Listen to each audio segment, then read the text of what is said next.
অপেক্ষাকে আমি আজও ছাড়তে পারিনি। হ্যাঁ, অপেক্ষার কথাই বলছি। ভালোবাসার রক্তিম ধারালো স্নিগ্ধ ছোঁয়ায় এ হৃদয় থেকে এক এক করে ছেড়ে গেছে সব লোভ, হিংসা, ক্রোধ, অহংকার, স্বার্থপরতা, সবকিছু।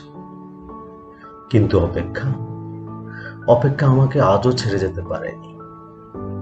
আমি ভালোবাসার জন্য সবকিছু ছেড়েছি, শুধু অপেক্ষা ছাড়া। অপেক্ষাকে আমি আজও হৃদয়ের গহীনতম অংশে অবরুদ্ধ করে বেঁচে আছি।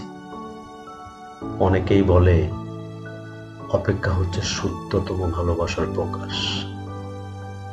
ভালোবাসতে সবাই পারে, কিন্তু সবাই প্রিয়তমার জন্য অপেক্ষা করতে পারে না।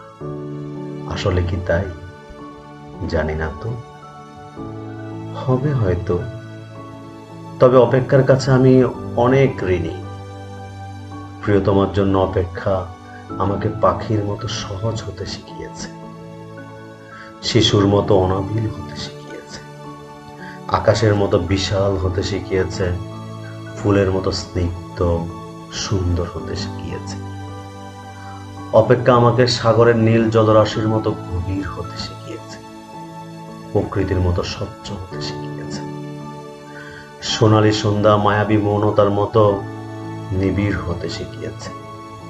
শেষ পর্যন্ত অপেক্ষা আমাকে কবিতার মায়াবী অনিন্দ ভুবনের কাছে নিয়ে গেছে। হৃদয়ের মধ্যে প্রতি মুহূর্তে অপেক্ষাকে পুষে রাখা কি কঠিন, অথচ আমি সেই কাজটি করে যাচ্ছি প্রতি মুহূর্তে কি নিদারুণ আনন্দের সাথে।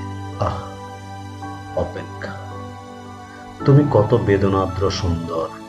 ধন্যবাদ।